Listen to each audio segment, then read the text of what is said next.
All right, guys, thanks for joining in. I'm going to jump in this video with a new item that is now offered from Icon.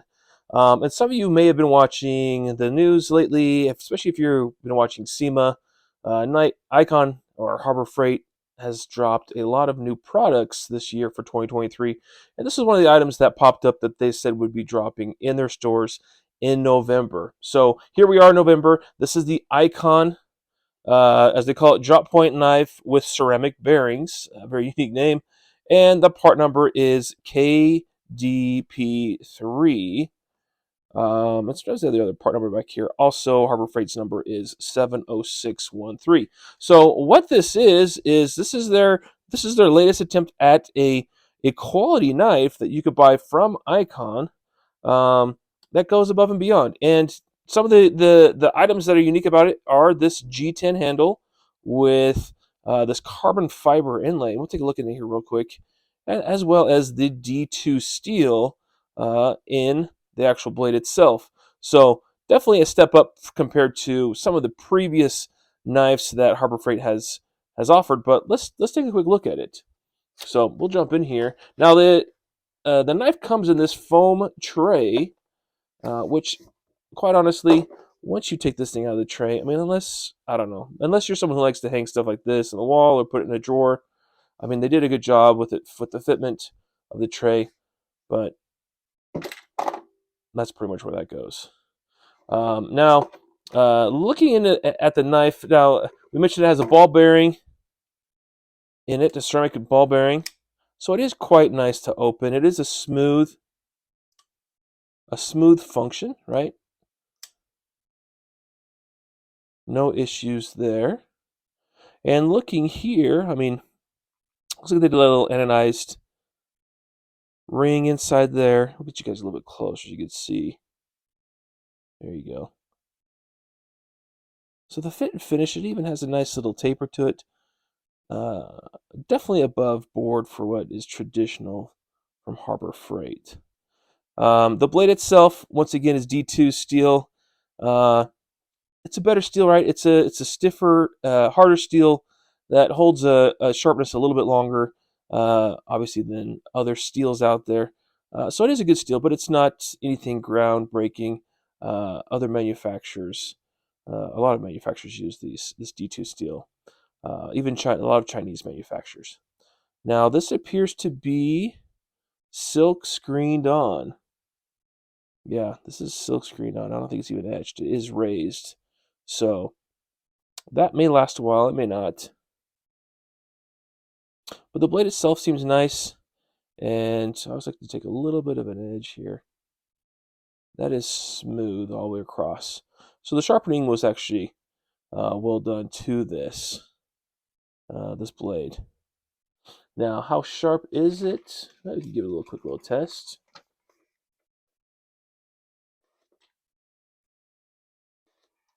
That is actually quite buttery smooth. So sharpness is very well out of the box on this item. Now it does have a clip. Now for me, I prefer a little bit deeper carry. This also is at an angle, this clip. So it sits in your pocket. It wants to sit like this and also kind of like pinch a little bit here at the bottom. So not a huge fan of that setup. It does have access here for lanyard or ring. It is quite large. So that is nice.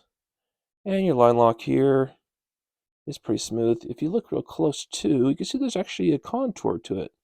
Kind of bows in. So it does make it actually easy for your thumb to get to it. Now one thing that's unique about it too is that actually protrudes quite a bit. So depending on your grip and how hard you like to hold your knife, that might bite into your finger a little bit. But all in all, right, taking a look at the handle here, you got that G10 and you got that carbon fiber inlay. You guys a close look. It is a smooth transition throughout. No bumps. So I like that. And I doubt this carbon fiber is all that deep. I think it's more show than go, but everybody has their preferences. You see everything inside appears to be that nice that stainless steel inside there. It does have a raised bottom end here, and maybe that's used for hitting something blunt objects on the backside. Maybe you're attempting to break out glass windows. I don't think that's going to be a great use because it doesn't have a sharp enough point. But I will say that the finish to this is actually quite well done, quite smooth. And it does give a little bit of extra, backside grip. So all in all, so far, the knife appears to be a good knife. Let's see here. Now, looking at this and holding it in my hand, I do want to say, now I have a little bit bigger hands, not overly meaty, but one thing that does catch is the fact that as I try to grip, I could only get 3 fingers well placed on there. My pinky does not set well.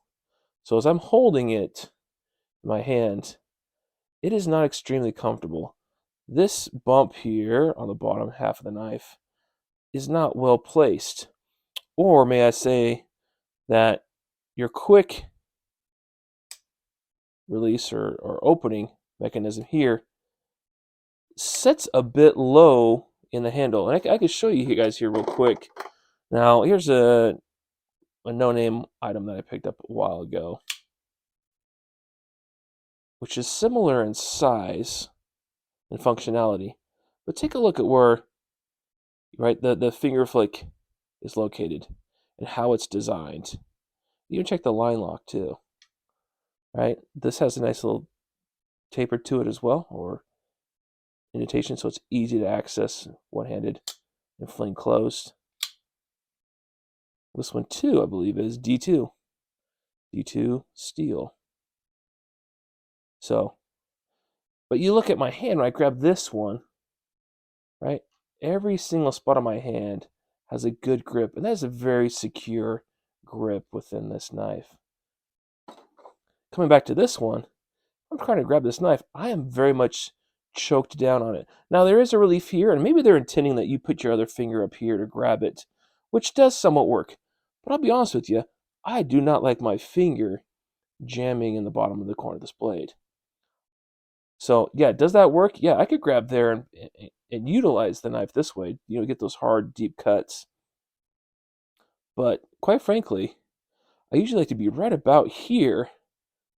So I will say I do not enjoy holding this in my hand compared to my other knives. Right, we can take a look here at Crescent. Right, this is a knife you can pick up at your local hardware store. And it, too, allows me to have a better grip on the handle. Here's Kershaw. Once again, large knife, but they purposely allowed my finger to fit up in there. So much better job. Here's Klein. Same idea. I could get my whole hand on the handle, right, and choke up on it. But I try to do that with this.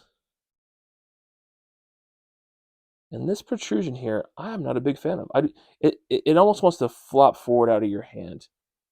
So I will say, guys, that, for $39, I mean, first of all, that's what it costs currently, Harbor Freight. Now, you could get those Icon coupons every so once in a while, but they're not super frequent.